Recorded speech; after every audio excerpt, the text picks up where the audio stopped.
Hello everyone, this is Andrew. Welcome to Keen on America. On July 4th, 2026, America will be 250 years old. An anniversary that will, no doubt, be greeted with a mixture of celebration, contemplation, and resignation. In Keen on America, Andrew talks not just about the American past and present, but also speculates on its future. What, Andrew asks, will be the 21st century fate of this now venerable American Republic? Hello everybody, it is Thursday, June the 26th, 2025. Almost 100 years ago, in a couple of weeks, we will be celebrating, if that's the right word, the 100th year anniversary of the Scopes trial, which has often been described as the trial of the century. It pitted William Jennings Bryan, a Democratic politician who ran unsuccessfully for president several times, against Clarence Darrow, one of America's greatest legal minds and intellectuals.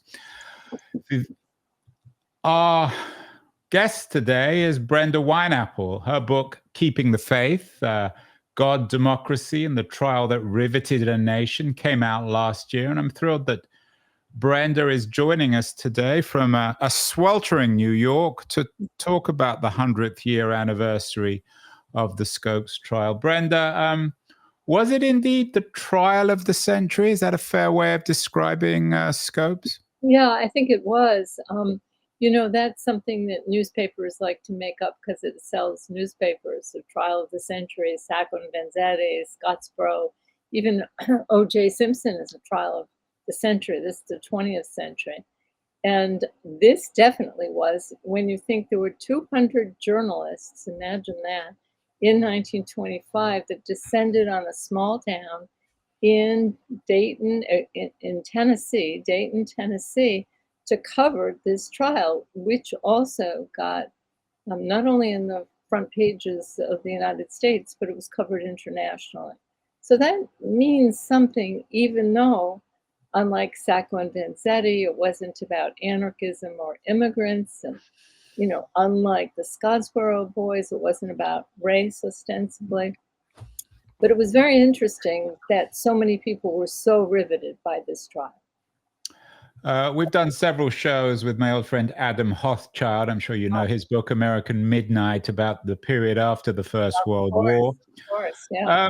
Set the scene in 1925. How far beyond American Midnight and the authoritarianism and the violence of the post-First World War age had America gone in 1925? Well, it's an interesting question because when you think 7 years, war is over in 1918, 7 years have passed to 1925, when that's really not that long. So the questions that Hochschild talks about, immigration, xenophobia, assassinations, deportations, I think something like 10,000 people were deported. That from the pre-war into the post-war period continued, particularly because it was the Russian Revolution, so people were accused of being Reds.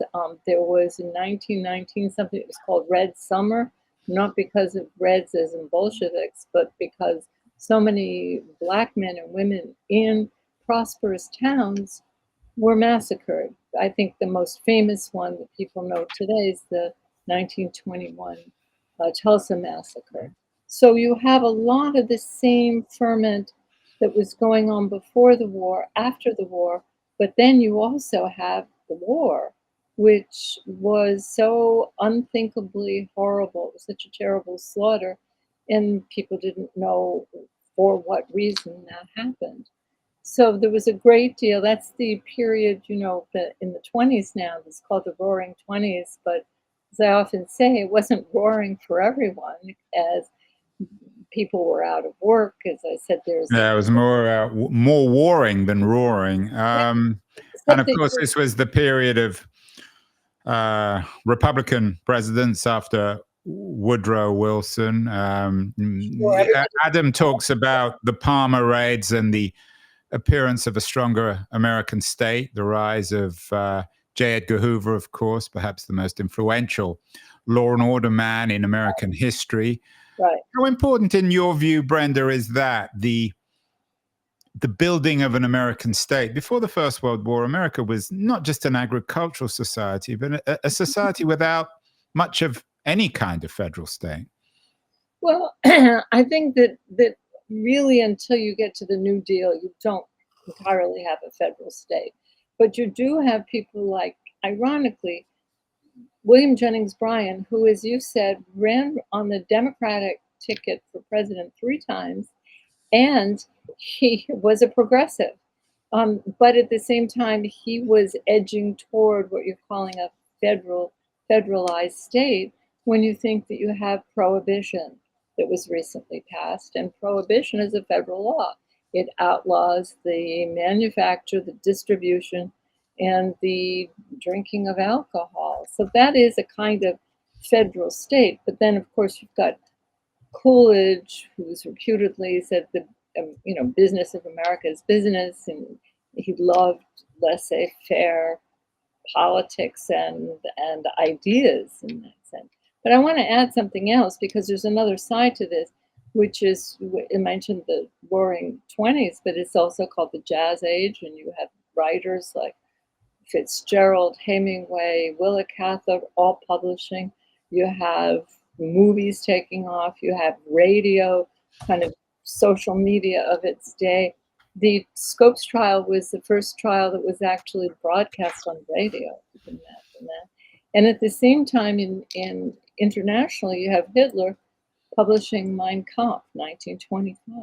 So it's a very interesting time where you have various strands of American culture kind of coming together in this very unusual, it seems to me, tapestry, or maybe not unusual, judging from 2020's perspective, but certainly unusual in 1925, having just fought this war and having the world really changing in many ways. H.L. Mencken made a name for himself. Perhaps he had a name beforehand, but I think he was the one who coined the trial, the monkey trial. Tell us about the trial, the background, who was involved, and what it was about. Sure, it's interesting. In 1925, the Tennessee State Legislature passed a law that basically banned the teaching of evolution in the public schools. It was called the Butler Act because it was a local farmer, John Washington Butler, who he thought evolution was terrible.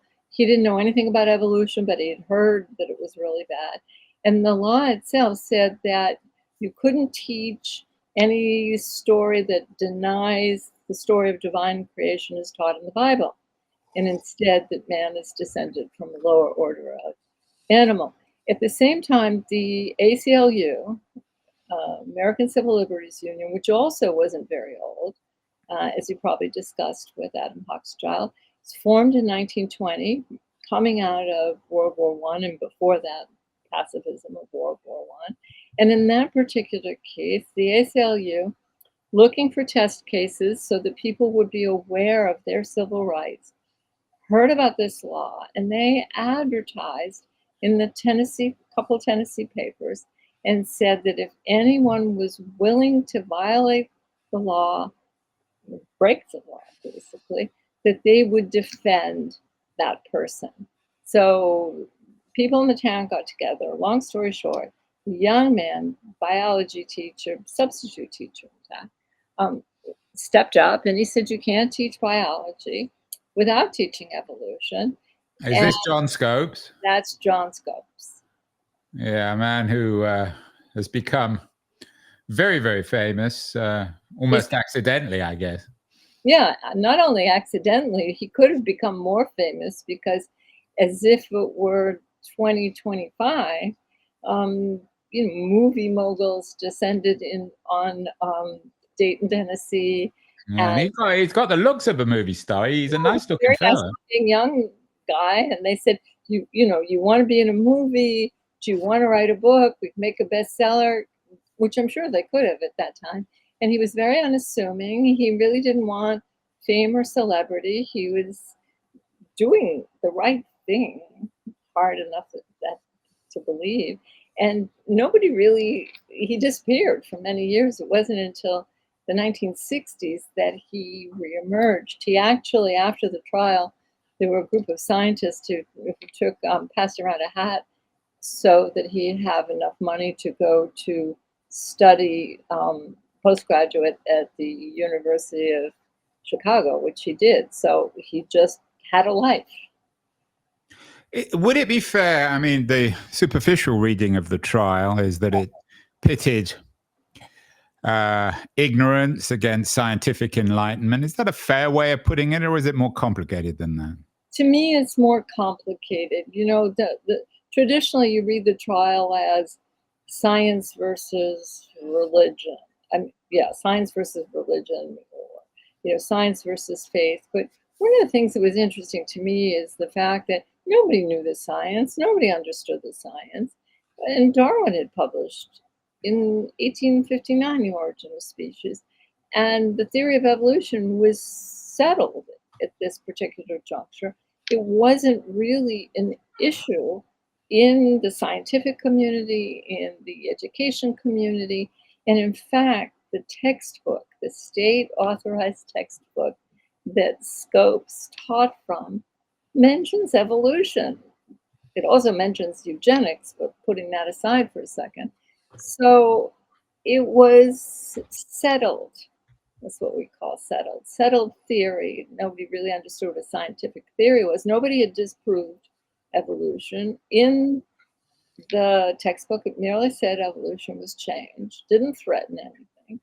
And the scientists who came to Dayton to testify taught Sunday school. So I wanted to know really what was going on, because it seemed to me that there was a proxy fight that was occurring, because it really couldn't be about what it was said to be about. And I think people on the ground in 1925 knew that. I think we lose that to a certain extent, but they had some inkling of that, even though someone like Brian, who'd been hired by a fundamentalist group, he went to Dayton, he said, to fight a duel to the death on behalf of Christianity, because he felt, again, he didn't understand the science either, but what he felt is because of the war, other things that he misunderstood, but because of the war, people had lost their moral bearing. And if we could only get God back, his version of God, of course. He and the fundamentalists, the easiest way to understand them is they read the Bible literally. Brenda, we've done a lot of shows on the challenges, the history, the disappearance of progressive populism. William Jennings Bryan was, would it be fair to call him a progressive populist? That was his politics. He was, I don't know what you call him, a left-wing man, but certainly not a conservative representative of ordinary America or of small-town America. How would you position him politically, both in terms of his history and then his turn in the 1920s? The stuff I've read on Bryan, I think I've read a couple of his biographies, suggest that he changed dramatically in the 20s. I myself don't feel that he changed. I mean, if you go all the way back, he was a Democrat when Democrats could be very progressive, as he was. I'll come back to that. But it also meant that, quote unquote, the people needed to decide what was right. If you go back to the time in which Bryan was born, right, was really during the Civil War, just before the Civil War. What Democrat meant is that you could vote, the people of a state could vote for or against slavery. All right. So in that particular sense, the people could decide, as the people did decide in many places, to keep the institution of slavery. So in that sense, that aspect of the Democratic Party was not progressive, could not be progressive. In fact, one of the times that Bryan ran for president, he had a former Confederate general as his vice president. So it's interesting in that particular regard. In 1924, when he wasn't running, he went to the Democratic National Convention, and there was a groundswell of movement to censure the Ku Klux Klan, which was very, very powerful in the 1920s, as you doubtless know, your readers, your listeners doubtless know. Bryan wouldn't censure them. He said they were just misguided. It's kind of like saying there are good people on both sides, you know. So in that sense, he was a progressive. As you said, he was for the common people. He was against the plutocrats. He was against monopolies. He believed that, in point of fact, people should have a share in their government. He was for women's suffrage. You see, so progressive is itself, and maybe you're right when you say populist progressive or progressive populist. He could be both what we would consider very conservative, even to being reactionary, at the same time as being very progressive. What that to me is fascinating. It's fascinating because of the world in which we live now, and it's fascinating then because people aren't monolithic in that particular sense. I don't think he changed. His views, for example, about race were always the same. Yeah, and on prohibition, he was very much in favor of prohibition, wasn't Very he? much so.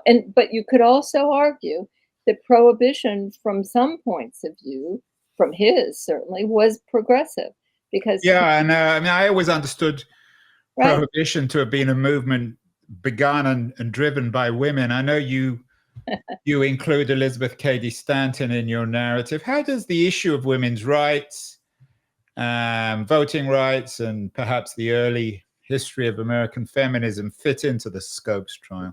Very much so, because one of the defenders of Scopes, a man, as everybody was, far less famous than Darrow, was named Dudley Field Malone. He had been, like Bryan in Wilson's cabinet, he was a, quote, progressive, much more so than a real one, much more so than Bryan.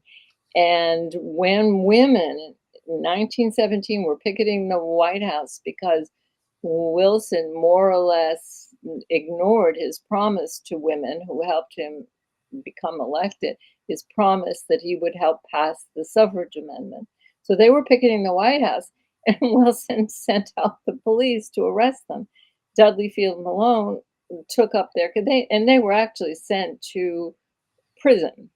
And Dudley Field Malone quit Wilson's cabinet angrily and defended them, so that you see that there was this kind of, again, Wilson is a progressive. Well, he wasn't so eager to have women vote, but this was definitely filtering into this trial, because insofar as it's a proxy trial, you see people are anxious, they're nervous, there's so much change happening.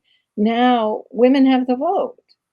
You know, Black men and women who've come up from the South to the North and making prosperous communities, that threatened people. Women having the vote threatened people. You can see where I'm going with this. So feminism and the women's movement is an enormous, again, shadow but important component in what happened in this particular trial. Of course, I have to point out that as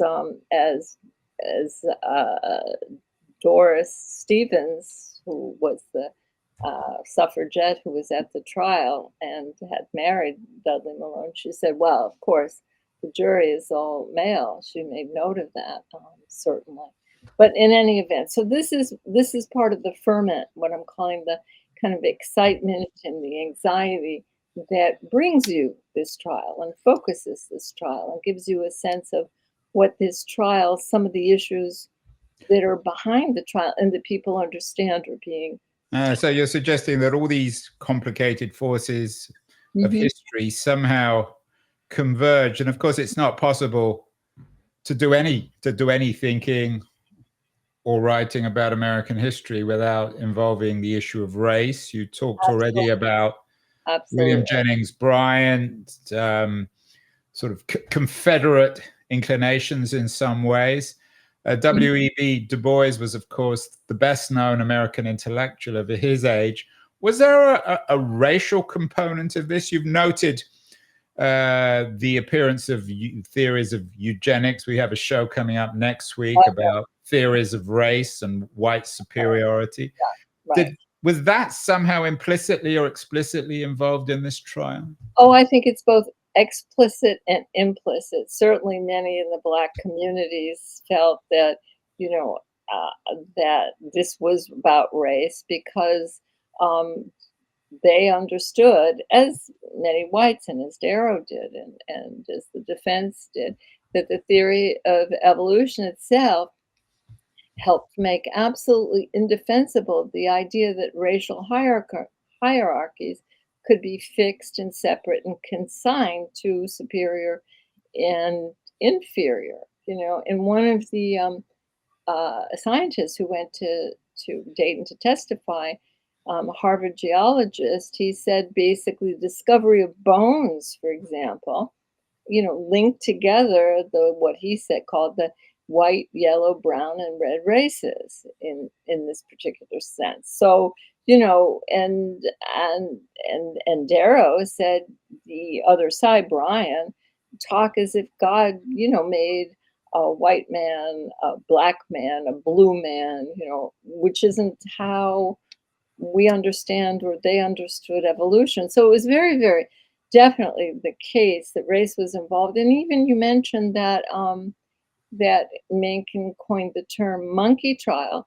So the idea that we're related to what uh, Brian called brute ancestry, that is such an anathema to him, really. That in everything that in Dayton, there were monkey trinkets and monkey dolls and chimps strolling and rolling around in the street, suggests that there's an anger here and an anxiety that really isn't about evolution per se. It's really about something else that is going on. And that something else in American history is all too often, for better or worse, race. Yeah. Lincoln, of course, is a very divisive figure, Brenda. On the one hand, everyone acknowledges his brilliance as a writer. On the other hand, he has a history of racism and not the most likable of characters. How does that play out in your narrative? Well, just one thing on the idea of race, because you mentioned W.E.B. Du Bois, who actually wrote about the Scopes trial in his magazine, The Crisis, and he basically said that Dayton is America, which is, I think, is important to understand. That he understood what was going on in Dayton wasn't about, what goes on in Dayton stays in Dayton. No, Dayton reflects something much larger.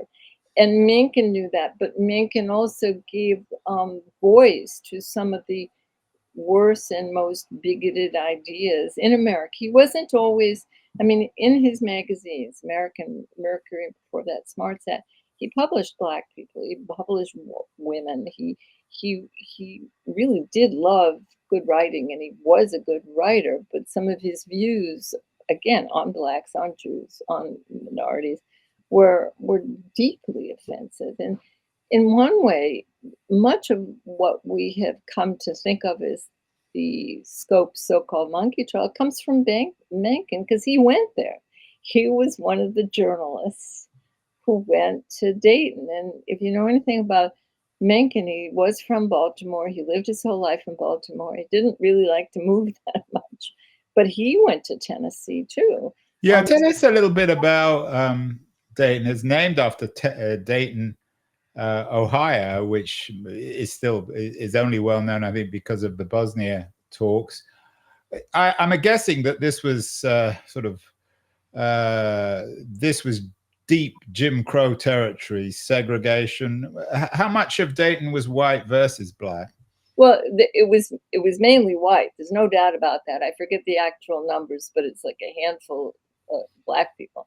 And there's, certainly it's all Protestant churches, different denomination of Protestant churches. And There was really, it seems to me, only one, maybe there were two liberal Protestant churches. I forget the number of churches given the population of Dayton, which was only 2,000, which was huge number of churches. So this was a church-going community, but Tennessee itself was divided in the Civil War, and part of Tennessee joined the Union, and part of it, Union, the the vice president was under Lincoln was from Tennessee, and he was a white supremacist. But let's leave that aside for a minute.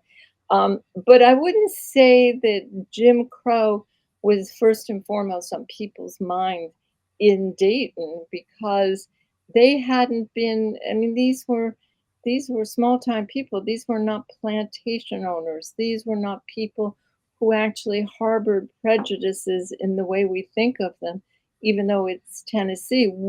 If there's prejudice at all, it's a different kind. It's North versus South. It's urban versus rural. So it's the Williams. It would be William Jennings Bryan territory. We haven't talked yet about Clarence Darrow. He often portrayed as a brilliant but arrogant man. What's your take on him? Does he represent progress and science and reason? To me, he does, definitely. I'm surprised to hear that he is represented as arrogant, because it seems to me, and I've read a lot of his cases and a lot of his we knew he was smart, and he wasn't shy about that. Oh, no. But he had a way of talking to juries. He never talked down. He was never condescending. He was certainly not an elitist. He would go into the Dayton courtroom wearing a lapel pin. It said, there were, just 3 letters, LLL. Somebody asked him what it meant. He said, live and let live. He was an avowed agnostic, which meant that he did not believe in God, but he was open-minded. He said, if it happens or somebody proves it, fine, I'm okay with that. He believed everybody, or he thought everybody needed something. And if that's something that you need is religion, so be it. If you need alcohol, so be it. You see what I'm saying in that way? He was called by Lincoln Steffens, the journalist, an attorney for the damned, because he would never prosecute a case. He was a defense attorney, and he would take on anyone whose rights seemed to be violated. He went, on one hand, he defended Leopold and Loeb, another trial of the century and crime of the century. 2 teenagers who killed a 3rd teenager just for the hell of it. And they admitted it. It was a horrible crime. It is a horrible crime. They said they were guilty. They were happy to say they were guilty. Darrow didn't defend them because he thought they were innocent. He just thought that they should get life sentences because he hated capital punishment. By the same token, that was right before the Scopes trial. Right afterwards, he goes quickly to Detroit to defend a Black family and friends who are being assaulted or attacked by a group of white supremacists, probably members of the Klan. So they shot at the mob and they killed someone. So they're on trial for murder, and he got them acquitted. I mean, in 1925. So he was able to tell people, just think of what it feels like to be someone else. If you're white, think about what it feels to be Black, and knowing that history. He was an unusual man in that particular way. So I'm getting the sense that you really admire him, in contrast I do. But as I said about Bryan, everybody's complicated, because Bryan has some good aspects to him too, good quality. Darrow, by the same token, out in California, but in LA, not San Francisco, he was put on trial twice for presumably or allegedly trying to bribe a juror. So nobody knows if he did or not. I mean, the evidence is inconclusive. Eventually, the LA district attorney dropped the case, but I think basically Darrow wasn't allowed to go back to California. So, and there were people who were farther on sort of liberal or progressive politics than he was, who didn't like the fact that he could take on corporations, for example, not take on as in indict them, but defend them. What was The money. Brenda Yeah. the political response officially? I mean, was it Harding or Coolidge was president at the time? Coolidge. Did Coolidge get involved, and was people were leftists like Debs involved? I mean, he was out of prison, I think, by then. Yeah, Did it impact yeah. on national politics? He was no. He Debs was very ill by that time, and he had actually Darrow in his younger days and Debs's younger days had actually defended Debs. Coolidge didn't get involved at all. Coolidge is, basically, if he's going to do anything, he's going to sort of hide out in Vermont.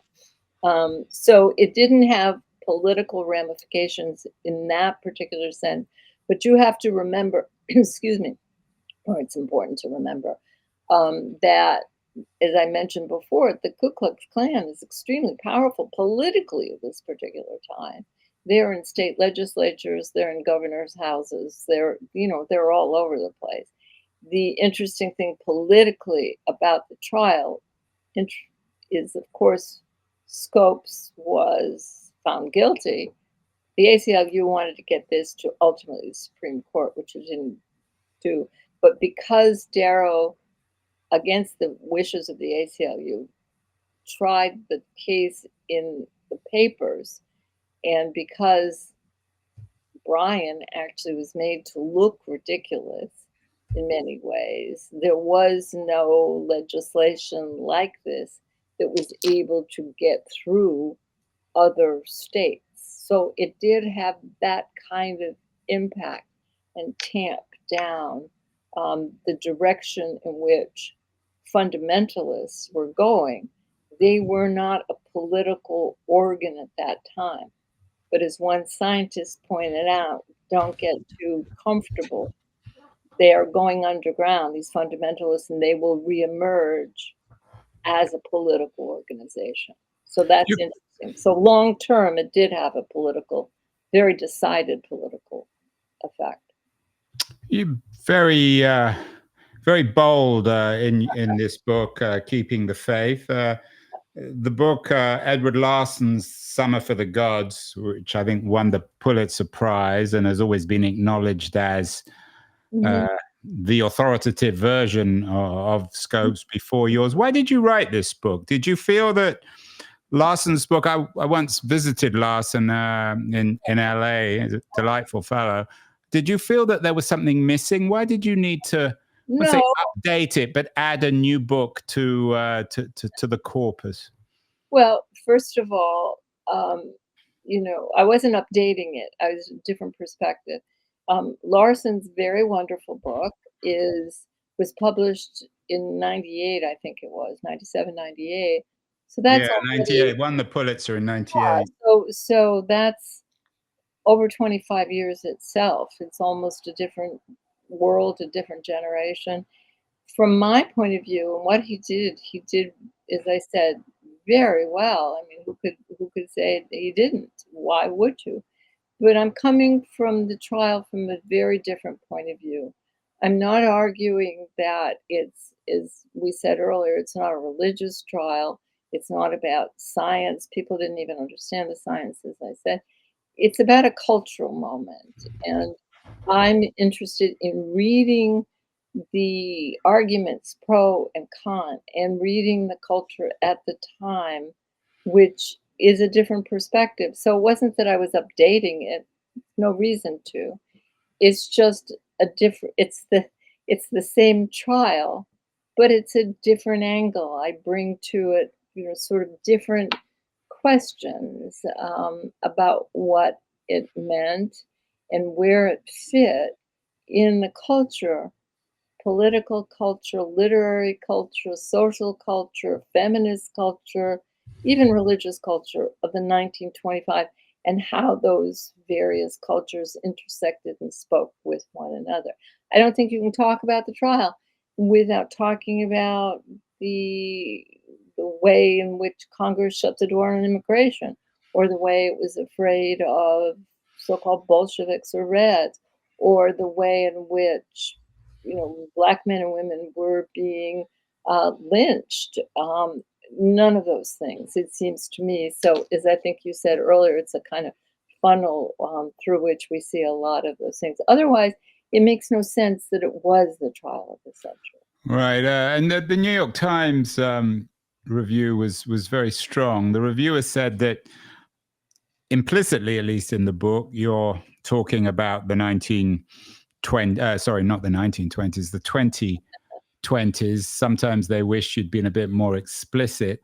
How relevant is the book to today? I mean, the trite assumption would be that America hasn't changed much, and in Trump and MAGA, you can go back to William Jennings Bryan, and the debate about what should and shouldn't be taught in American schools today is not that different from the debate in the 1920s. Is there any accuracy to that, or is the America of the 2020s a foreign place, as somebody remarked about history once? Oh no, it, right.